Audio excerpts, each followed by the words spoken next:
அனைவருக்கும் வணக்கம். இன்று பிப்ரவரி 19ஆம் தேதி என்னென்ன பங்கு சந்தையில் தகவல் சொல்லியிருக்காங்க பார்த்தா வழக்கமாக டிஸ்கிளைமர் தான். நம்ம சேனல் முழுக்க இன்ஃபர்மேஷன் ஷேரிங் சேனல். தமிழில் சொன்னோம்னா ஒரு தகவல் பரிமாற்ற சேனல். ஸோ நம்ம சொல்கிறது எல்லாமே தகவல், அதுவும் இன்றைய தகவல். இதில் தவறுகள் இருக்கும் வாய்ப்பு இருக்குது. நீங்கள் கண்டிப்பாக கிராஸ் வெரிஃபை பண்ணுங்கள். We are providing only information, no any recommendation. Please cross verify the details. இது இங்கிலீஷ்லையும் சொல்லிடுறேன். நிறைய பேர் இங்கிலீஷ் சரியாக பார்த்துட்டு அப்புறம் நீங்கள் ரெக்கமெண்டேஷன் பண்ணுறீங்கன்னு சொல்லிடக்கூடாதுல்ல, அதுக்காண்டி தான். 100% நான் ரெக்கமெண்டேஷனே பண்ணல. நான் சொல்கிறது முழுக்க இன்றைய தகவல் தான். நீங்கள் வேணால் தேடி பாருங்கள். இந்த நியூஸ்லாம் இன்றைக்கி தான் வந்தது. ஸோ இதை பற்றி தான் பேச போகிறேன். ஸோ எல்லா ஸ்டாக்கை பற்றியும் வரும். இல்லை ஃபண்டமெண்டலி ஸ்ட்ராங்கான ஸ்டாக் இருக்கும், ஃபண்டமெண்டலி வீக்கான ஸ்டாக் இருக்கும். நான் சொல்கிறது ஒன்லி இன்ஃபர்மேஷன். ஸோ நீங்கள் கண்டிப்பாக கிராஸ் வெரிஃபை பண்ணுங்கள். உங்கள் செபி ஸ்டாடிஸ்ட் அட்வைஸ் கேட்கோங்க. நான் செபி ஸ்டாடிஸ்ட் இல்லை, நான் ஒரு சாதாரண இன்வெஸ்டர். எனக்கு தெரிஞ்ச தகவலை நண்பரை ஷேர் பண்ண மாதிரி உங்கள்கிட்ட ஷேர் பண்ணுறேன். இன்றைக்கி நம்ம வீடியோவில் பார்க்குறது result, bonus split, order receive by listed companies. கடைசியாக பார்க்க போகிறது பார்த்தீங்கன்னா ஐடிசி ஹோட்டலோட ப்ரைஸ் அட்ஜஸ்ட்மெண்ட். நிறைய பேருக்கு பெரிய லாஸில் இருக்க மாதிரி காட்டுது ஐடிசி ஹோட்டல். அது எதனால அப்படி காட்டுது, இதில் எதுவும் தவறுகள் இருக்கா அப்படிங்கிறத நம்ம பார்க்க போகிறோம். அதில் எந்த தவறும் இல்லை. நான் அதை பற்றி ஆல்ரெடி ஒரு வீடியோ போட்டிருக்கேன். ஸோ நீங்கள் அதை மட்டும் பார்க்கணும்னு நினச்சிங்கன்னா வீடியோ ஸ்கிப் பண்ணிட்டு லாஸ்ட்டில் போங்க. உங்களுக்கு அந்த வீடியோ அதை மட்டும் பார்த்துக்கலாம். இல்லை முழுசாக நீங்கள் வீடியோ பார்க்கணும்னா மேற்கொண்டு பாருங்கள், அது உங்கள் விருப்பம். இன்றைக்கி மார்க்கெட் கண்டிஷன் பார்த்தலாம் எஃப்ஐஎஸ் வழக்கமாக விற்றுருக்காங்க. அதை நேற்று தான் அதிசயமாக பை பண்ணாங்க. இன்றைக்கி பழையபடி விற்றுட்டாங்க. 1881 கோடிக்கு ஓவராலாக விற்று வச்சுருக்காங்க. டிஎஸ் பார்த்திங்கன்னா வழக்கமாக பை பண்ணிட்டு தான் இருக்காங்க. 1957 கோடிக்கு ஓவரால் பை பண்ணியிருக்காங்க. ஃபஸ்ட்டு நம்ம ஒரு ஸ்டாக்கோட ரிசல்ட்டை பார்த்துலாம். அது வந்து குஜராத் டூல் ரூம் லிமிடெட் ₹2.46 ஒரு பெனி ஸ்டாக்கு. 1,43 லட்சம் ப்ராஃபிட் பண்ணியிருக்காங்க. பெனி ஸ்டாக்கு 1,43 லட்சங்கிறது நல்ல ப்ராஃபிட் மாதிரி தான் தெரியுது. பட் நம்ம இயர் ஒப்பிட்டு பார்க்கும்போது இந்த வீழ்ச்சி அடைஞ்சிருக்கு. சேல்ஸ் பார்த்திங்கன்னா 76% உயர்ந்திருக்கு இயர். ஸோ நல்ல ஒரு சூப்பரான சேல்ஸ் தான் உயர்ந்திருக்கு. அதே நம்ம நெட் ப்ராஃபிட் பார்த்திங்கன்னா 90% வீழ்ச்சி அடைஞ்சிருக்கு. அது டவுன் ஆயிருக்கு. ஸோ 90% டவுனுங்கிறது ரொம்ப டவுனு. ஏன்னா ஆப்ரேட்டிங் மார்ஜின் ரொம்ப குறைஞ்சிட்டு 50-30 இருந்த ஆப்ரேட்டிங் மார்ஜின் இப்போ 1-2 ஆகிட்டு. ஸோ பெரிய வீழ்ச்சி அடைஞ்சிருக்கு. இது year net profit after tax down ஆயிருக்கு. ஸோ ரிசல்ட் டவுனாக தான் இருக்குது. ஜிண்டால் வேர்ல்டு வைட் லிமிடெட் ₹337 கரண்ட் ப்ரைஸ். 4:1 ஆல்ரெடி போனஸ் அறிவிச்சிருந்தாங்க. அது நம்ம ஒரு ஷேர் வச்சிருந்தா 4 ஷேர் போனஸ் தருவாங்க. ஒரு ஷேர் 5 ஷேராக மாறிடும். 4 ஷேர் போனஸ் டோட்டலாக 5 மாறிடும். ப்ரைஸும் அட்ஜஸ்ட் ஆயிரும். ஒரு ஸ்டாக்கோட ப்ரைஸ் 5 பார்த்தீங்கன்னா அதான் ஒரு ஸ்டாக்கோட ப்ரைஸ். இதுக்காக ரெக்கார்டு இன்றைக்கி அனௌன்ஸ் பண்ணியிருக்காங்க. 28 ஃபெப்ரவரி தான் ரெக்கார்டு. செக்டர் அதர் டெக்ஸ்டைல் ப்ராடக்ட்டில் இருக்காங்க. இந்த போனஸ் ஸ்பிட் டிவிடெண்ட் இது எல்லாமே பார்த்தீங்கன்னா ப்ரைஸ் அட்ஜஸ்ட்மெண்ட் நடக்கும். அதேமாதிரி மெர்ஜர் இந்த மாதிரியே நிறைய நடக்கும். ஸோ அதனால் ப்ரைஸ் இந்த மாதிரி இதுக்கெல்லாம் ஆசைப்பட்டு எதுவும் வாங்காதீங்க. ப்ரைஸ் அட்ஜஸ்ட்மெண்ட் நடந்ததுக்கப்புறம் கொஞ்சம் வருத்தமாக இருக்கும் உங்களுக்கு. Sika interplant system limited ₹2,326 current price. 1:5 split அறிவிச்சிருக்காங்க. ஃபேஸ் வேல்யூ 10 இருக்காத 2 மாற்றுறாங்க. ஒரு ஸ்டாக்கு 5 ஸ்டாக்காக மாறும். ப்ரைஸும் அட்ஜஸ்ட் ஆயிரும். இதுக்கான ரெக்கார்டு வந்து 17 மார்ச் 2025 சொல்லியிருக்காங்க. செக்டர் பார்த்தீங்கன்னா ஏரோஸ்பேஸ் அண்ட் டிஃபென்ஸில் இருக்காங்க. ஆக்சுவலி இவங்க ஸ்பிட் அனௌன்ஸ் பண்ணது ஆகஸ்ட் மாதத்தில். So August, September, October, November, December, ஜனவரி, ஃபெப்ரவரியில் அனௌன்ஸ் பண்ணியிருக்காங்க. மார்ச்சில் தான் ரெக்கார்ட் டேட்டு. ஸோ கிட்ட தான் பார்க்கலாம் 5-6 மாதம் கழிச்சு தான் ரெக்கார்டே அனௌன்ஸ் பண்ணுறாங்க. ஸோ இதே மாதிரியும் சில கம்பெனிகள் பண்ணுவாங்கிறதுக்கு ஒரு எக்ஸாம்பிள். அடுத்து பார்த்தீங்கன்னா நவா லிமிடெட் ₹422 கரண்ட் ப்ரைஸ். ₹500 பைபேக் பண்ண போகிறதா அனௌன்ஸ் பண்ணியிருக்காங்க. அதுவும் டெண்டர் ஆஃபரில். ஸோ இது மொத்தமாக பார்த்தீங்கன்னா 72 லட்சம் ஷேரை வந்து பைபேக் பண்ண போகிறாங்க. 360 கோடி இதுக்காக கம்பெனியை ஒதுக்கி வச்சிருக்காங்க பைபேக்கில் செலவு பண்ணதுக்கு. இதுக்கான ரெக்கார்டு பார்த்தீங்கன்னா 28 ஃபெப்ரவரி 2025. செக்டர் வந்து பவர் ஜென்ரேஷனில் இருக்காங்க. ஸோ ரொம்ப நாளைக்கு அப்புறம் ஒரு பைபேக் வந்திருக்கு. கிட்டத்தட்ட பார்த்தீங்கன்னா அக்டோபரில் என்னமோ லாஸ்ட்டாக வந்துச்சு பைபேக்கு. இந்த அக்டோபர் டைமில் வருஷம் ஒரு 10-15 கம்பெனி பைபேக் பண்ணாங்க. அதுக்கப்புறம் ஒரு கம்பெனி பைபேக் பண்ணல. ரொம்ப நாளைக்கு அப்புறம் இப்போ தான் நவா லிமிடெட் பைபேக் பண்ணுறாங்க. ஸோ பைபேக்குங்கிறது இதுவும் ரிஸ்க் தான். இதில் என்ன பிரச்சனைனா, நீங்கள் 100 ஸ்டாக் 10 ஸ்டாக் 20 ஸ்டாக் வச்சிருந்தா தான் ஒரு ஸ்டாக்கே வாங்குவாங்க. அது ரேஷோ உண்டு. ஸோ ரேஷோ வந்து அது போக தான் அனௌன்ஸ் பண்ணுவாங்க. ஸோ பைபேக்கு இதுக்கெல்லாம் ஆசைப்பட்டு வாங்கிறாங்க. ஒரு நாள் பைபேக்கில் ஸ்டாக்கை வாங்காமல் கூட போயிடுவாங்க. என்கிட்ட அப்படி ஒரு ஸ்டாக் இருக்குது. அந்த ஸ்டாக்கை நான் ஒரே ஒரு ஸ்டாக் தான் வாங்கினேன் ₹10,000. அது இன்னும் பைபேக்கில் பார்ட்டிசிபேட் பண்ண முடியாமல் அந்த ஸ்டாக் இன்னமும் என்கிட்ட அப்படியே தான் கிடக்கு, லாஸ்ட்டில் இருக்குது. ஸோ அதனால் இதெல்லாம் பார்த்துக்கோங்க. இதெல்லாம் தெரியாமல் மார்க்கெட்டில் புதுசாக வந்து கையை சுட்டுக்கிடாதீங்க. அடுத்து பார்த்திங்கன்னா upcoming board of directors meeting may consider. முடிவெடுக்க வாய்ப்பு இருக்க மாதிரி தான் சொல்கிறாங்க. உறுதியெல்லாம் கிடையாது. ஒரு 90% சான்ஸ் இருக்குது, 10% சான்ஸ் இல்லை. KSB limited ₹611 current price. 27 ஃபெப்ரவரியில் போர்டு மீட்டிங். டிவிடெண்ட் ரிசல்ட் ரெண்டுமே அனௌன்ஸ் பண்ண போகிறாங்க. செக்டர் பார்த்திங்கன்னா கம்ப்ரஸர் பம்ப் சீரிஸ் இன்ஜினில் இருக்காங்க. டிவிடெண்ட் பார்த்திங்கன்னா ₹17 போன வருஷம் கொடுத்துருக்காங்க. ஸோ போன வருஷம் ₹17 கொடுத்ததுக்கப்புறம் ஸ்பிட் கொடுத்துருக்காங்க. ஃபேஸ் வேல்யூ 10 இருக்கிறத 2 மாற்றிருக்காங்க. ஸோ அதனால் அதே டிவிடெண்ட் கிடைக்கிறதுக்கான வாய்ப்புகள் குறைவு. சாந்தை இண்டஸ்ட்ரீஸ் லிமிடெட் கரண்ட் ப்ரைஸ் 52. 27 ஃபெப்ரவரியில் போர்டு மீட்டிங். ஸ்டாக் ஸ்பீட் கொடுத்து 3 இருப்போம்னு சொல்கிறாங்க. ஃபேஸ் வேல்யூ 10 இருக்கிறதுனால அது 1, 2 இல்லை 3ங்கிறத போர்டு தான் டிசைட் பண்ணுவாங்க. அந்த மாதிரி ஸ்பிட் கொடுக்க வாய்ப்பு இருக்குன்னு சொல்கிறாங்க. செக்டர் பார்த்தீங்கன்னா இண்டஸ்ட்ரியல் ப்ராடக்ட்டில் இருக்காங்க. Metro brands limited ₹1158 current price. 28 ஃபெப்ரவரியில் போர்டு மீட்டிங். டிவிடெண்ட் கொடுத்து முடிவுன்னு சொல்கிறாங்க. செக்டர் பார்த்தீங்கன்னா பவர் ஃபுட்வேரில் இருக்காங்க. டிவிடெண்ட் பார்த்தீங்கன்னா ₹2.25 போன வருஷம் கொடுத்துருக்காங்க. ஸோ அந்த மாதிரி டிவிடெண்ட் கொடுக்கறதுக்கான வாய்ப்புகள் அதிகம். ஃபொசாக்கோ இந்தியா லிமிடெட் FOSECO இவங்க கரண்ட் ப்ரைஸ் பார்த்தீங்கன்னா ₹3,397. 28 ஃபெப்ரவரியில் போர்டு மீட்டிங். டிவிடெண்ட் ரிசல்ட் ரெண்டுமே இருக்கிறாங்க. செக்டர் வந்து ஸ்பெஷாலிட்டி கெமிக்கலில் இருக்காங்க. ₹25 போன வருஷம் டிவிடெண்டாக கொடுத்துருக்காங்க. அடுத்து நம்ம பார்க்குறது order receipt by listed companies. HM electro mech limited current price ₹71 SME category.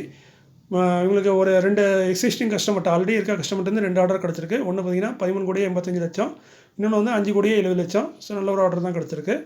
வாரி எனர்ஜி லிமிடெட் 2,220 ரூபா கன்பேஸு.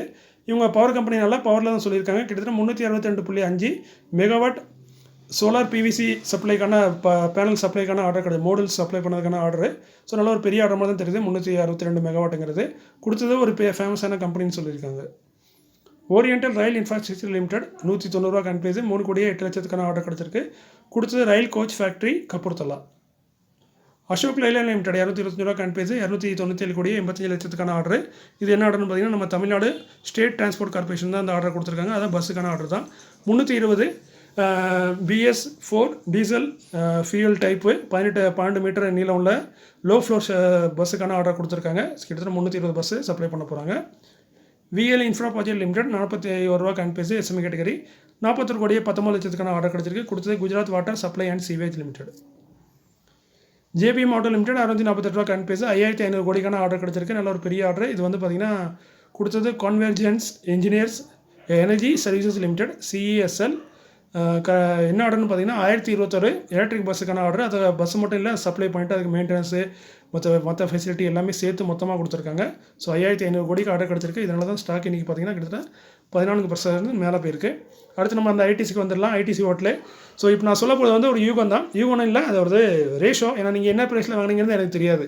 ஸோ அதனால் ஒரு எக்ஸாம்பிளுக்காண்டி நான் ஒரு ப்ரைஸ் எடுத்திருக்கேன். ஸோ இதை பற்றி நான் ஆல்ரெடி நம்ம 28 ஜனவரியிலே நம்ம வீடியோ போட்டிருக்கோம். 28 ஜனவரியில் கிட்டத்தட்ட 20 நாளைக்கு முன்னாடியே. ஸோ அப்பமே இதே மாதிரி சொல்லியிருந்தேன். 86.4% வந்து ஐடிசி ஹோட்டலில் இருக்கும் நீங்கள் வாங்கின ப்ரைஸு. மீதி ப்ரைஸ் வந்து எங்கே போகணும்னா ஐடிசி ஹோட்டலுக்கு ஆட்டோமேட்டிக்காக போயிடும். ஸோ நீங்கள் வாங்கின ஐடிசி ஹோட்டலோட ப்ரைஸு கம்மியாயிரும். ஐடிசி ஹோட்டலோட ரேட் வந்து இந்த 13% என்ன வருமோ அந்த ப்ரைஸ் வந்து அதில் ஆட் ஆயிரும் அப்படிங்கிற மாதிரி சொல்லியிருந்தேன். நிறைய பேர் கமெண்ட் பண்ணிட்டு இது தவறு அப்படிங்கிற மாதிரிலாம் போட்டிருந்தாங்க சில நண்பர்கள். ஸோ அவங்க சொல்லி நான் ஒன்றும் தப்பாக சொல்ல.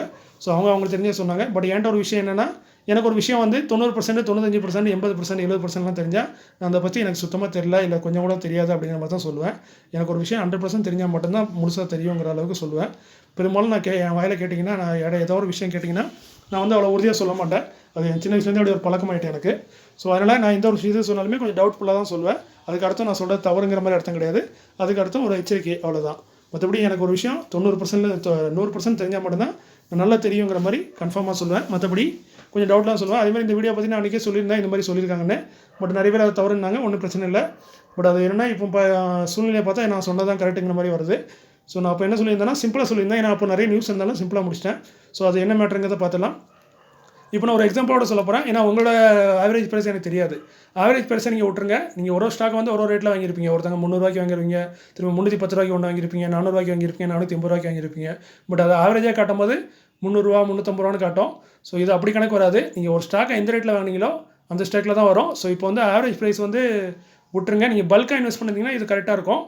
ஸோ இப்போ எப்படி எக்ஸாம்பிளுக்குன்னா, இந்த நம்ம டிமெர்ஜர் நடந்தது வந்து 6 ஜனவரியில் நடந்துச்சு. நான் வந்து சப்போஸ் 3 ஜனவரியில் வந்து பார்த்தீங்கன்னா அதான் லாஸ்ட்டாக ட்ரேட் ஆனது ஐடிசி ஓட்டில் ஐடிசி. அப்போ பார்த்தீங்கன்னா 480 ரூபா என்னமோ ட்ரேட் ஆகிடுச்சு 3 ஜனவரியில்.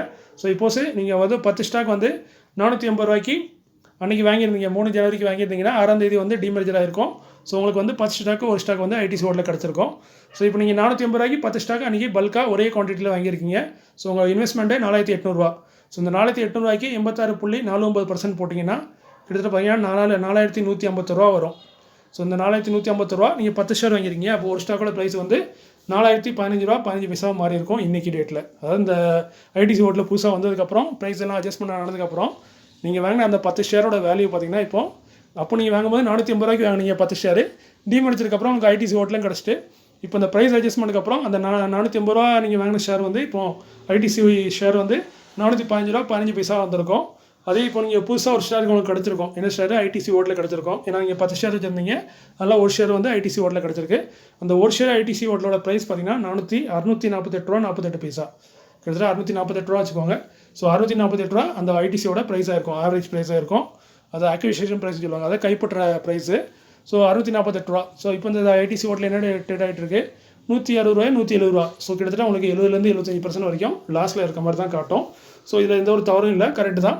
ஏன்னா அவங்க முதலே சொன்னாங்க இந்த ரேஷோவை, யாரும் இந்த கம்பெனி சொன்னாங்க 86.49% வந்து தான் ஐடிசியில் வரும், 13.51% வந்து ஐடிசி ஹோட்டலுக்கு போவோம். ஏன்னா நீங்கள் 10 ஷேர் வச்சா தான் ஒரு ஷேர் தான் ஐடிசி கிடைக்கி. அதனால தான் இந்த கன்ஃபியூஷன். ஸோ நீங்கள் 10 ஷேர் வச்சுருந்தீங்கன்னா ஒரு ஷேர் ஐடிசி ஓட்டில் கிடச்சிருக்கு. ஸோ இந்த ஆவரேஜில் தான் இப்போ எல்லாருக்குமே பார்த்தீங்கன்னா லாஸில் தான் இருக்கும். ஏன்னா உங்களோட ஆவரேஜ் ப்ரைஸ் எப்படி பார்த்தாலுமே ரூ. 300 மேலே தான் இருந்திருக்கும் எல்லாத்துக்குமே. ஸோ எப்படி பார்த்தாலும் 60%, 70%, 50% லாஸில் தான் நீங்கள் இருப்பீங்க. அதுதான் கரெக்டான கேல்குலேஷன். இது வந்து நீங்கள் தன்னுள்ள மேனுவலாகவும் செஞ்சு பார்க்கலாம். பட் நீங்கள் ஆல்ரெடி உங்கள் புரோக்கரை வந்து இதெல்லாம் சிஸ்டமேட்டிக்காக போட்டிருப்பாங்க. ஸோ ஆட்டோமேட்டிக்காக ப்ரைஸ் அட்ஜஸ்ட்மெண்ட்லாம் நடந்து இப்போதைக்கு உங்களுக்கு லாஸில் தான் காட்டிகிட்டு இருக்கோம். அது லாஸில் இருக்கிறது கரெக்டு தான். ஏன்னா இப்போ கரண்ட் ப்ரைஸ் வந்து ரூ. 160 தான். பட் நீங்கள் வாங்கியிருக்க ப்ரைஸ் வந்து கொஞ்சம் அதோட அதிகமாக தான் இருக்கும். ரூ. 500 மேலே தான் இருக்கும் அக்விசிஷன் ப்ரைஸு. அது ஃப்ரீயாக தான் கிடச்சிது. பட் அந்த ஃப்ரீ கிடச்சாலும் இவங்க ப்ரைஸ் அட்ஜஸ்ட்மெண்ட்டை வந்து இப்படி தான் பண்ணியிருக்காங்க. ஸோ அது வந்து ஆக்சுவலி ஃப்ரீலாம் கிடையாது. எதுவுமே ஃப்ரீயாக கிடைக்காது இந்தியாவில் ஷேர் மார்க்கெட்டில். சொல்கிறதுக்கான ஃப்ரீன்னு சொல்லலாம். இந்த போனஸ் டிவெண்ட்லாம் அப்படி தான் ஃப்ரீங்கிற மாதிரி தான் வரும். பட் ஃப்ரீலாம் கிடையாது. எல்லாம் ப்ரைஸ் அட்ஜஸ்ட்மெண்ட் நடக்கும். ஸோ இப்போதைக்கு பார்த்தீங்கன்னா நீங்கள் லாஸ்ன்னு சொல்ல முடியாது. அதுக்கு பெரிய லாஸ்லாம் கிடையாது. நீங்கள் வாங்கின அந்த ஐடிசி ஷேர்லேருந்து ஐடிசி ஓட்டலுக்கான ப்ரைஸை வந்து எடுத்து கொண்டு வந்து இங்கே தனியாக போட்டாங்க. அதனால் உங்களுக்கு அந்த லாஸ் காட்டுது. ஸோ இதுதான் வித்தியாசம். மற்றபடி நீங்கள் நல்ல ப்ராஃபிட்டில் தான் இருப்பீங்கன்னு நினைக்கிறேன். ஸோ இதுதான் இந்த ப்ரைஸ் அட்ஜஸ்ட்மெண்ட்டுக்கான ரேஷோ. ஸோ நீங்கள் வந்து தனியாக வேணால் கேல்குலேட் பண்ணி பார்த்துக்கோங்க. இதை பற்றி நான் ஆல்ரெடி வீடியோ போட்டேன். அப்போ தவறாக இருக்குன்னு சொன்னீங்க. இப்போ எனக்கு தெரிஞ்ச வரைக்கும் இதுதான் கரெக்டாக இருக்கும். ஸோ 86.49% வந்து ஐடிசி ஹோட்டலுக்கு தான் போவோம். மீதி இந்த 13.51% வந்து ஐடிசி ஹோட்டலுக்கு கொடுத்துருவாங்க. ஸோ ஐடிசி ஹோட்டலோட வேல்யூ வந்து ஜீரோலாம் காட்டாது. ஏன்னா அது வந்து உங்களுக்கு ஃப்ரீயாக கிடைச்சால ஜீரோலாம் காட்டாது. அது வந்து அங்கேருந்து ஐடிசி ஹோட்டலில் இருக்க ப்ரைஸை வந்து எடுத்துகிட்டு தான் வரும். அந்த ப்ரைஸ் தான் இந்த ரூ. 648. ஸோ நீங்கள் வந்து நான் எக்ஸாம்பிளுக்கு ரூ. 450 போட்டிருக்கேன். நீங்கள் உங்கள் ஸ்டாக்கோட ப்ரைஸை போட்டு ஓரளவுக்கு ஆவரேஜ் பண்ணி பாருங்கள். முடிஞ்ச அளவுக்கு எல்லாருமே லாஸ்ட்டில் தான் இருப்பீங்க. ஏன்னா சுச்சுவேஷன் அப்படி தான் இருக்குது. ஸோ இதுதான் ஒரு சின்ன விளக்கம். இது உங்களுக்கு பயனுள்ளதாக இருக்கும்னு நம்புகிறேன். இப்போ எனக்கு கொஞ்சம் ஃப்ரீயாக இருந்தாலும் இன்றைக்கி வீடியோ போட்டிருக்கேன். அதேமாதிரி இன்னொரு நம்பர் கேட்டிருக்காரு. இதுமாதிரி டிஆர்ஐஎல், அதாவது டிரான்ஸ்ஃபார்மர் அண்ட் ரெக்டிஃபயர்ஸ்னு ஒரு கம்பெனி இருக்குது. அந்த போனஸ் கண்டி ஒரு ஸ்டாக் வாங்கியிருக்காங்க. அந்த ஸ்டாக் உங்கள் அக்கௌண்ட்டுக்கே வரலன்னு சொல்லியிருக்காங்க. ஸோ இதை நியூஸ் முடிஞ்சதை நீங்கள் ஸ்கிப் பண்ணிடுங்க. அந்த நான் கேட்ட நண்பருக்காண்டி தான் பதில் சொல்கிறேன். நீங்கள் வீடியோ ஸ்கிப் பண்ணிட்டு போயிருங்க. ஸோ அது என்னென்னு பார்த்தீங்கன்னா உங்களுக்கு வந்து ஷார்ட் டெலிவரி ஆகிருக்கும். அதாவது நீங்கள் பை பண்ணியிருப்பீங்க. பட் உங்களுக்கு டெலிவரி ஆகிருக்காது. ஸோ அதனால் ஷார்ட் டெலிவரி ஆகிருக்கும். அதை வந்து ஆக்ஷனில் அவங்க திரும்ப வாங்கி கொடுத்தாலும் கொடுத்துருப்பாங்க. அப்படி ஆக்ஷனில் வாங்க முடியலன்னா உங்களுக்கு வந்து அந்த பணத்தை ரீஃபண்ட் பண்ணியிருப்பாங்க. ஸோ நீங்கள் வந்து உங்கள் ட்ரேட் புக்கை போய் செக் பண்ணுங்கள். ட்ரேட் புக்கில் இப்போ உங்களுக்கு அந்த ஸ்டாக் இன்னமும் வரலன்னா மேபி உங்களுக்கு வந்து ரீஃபண்ட் தான் பண்ணியிருப்பாங்க.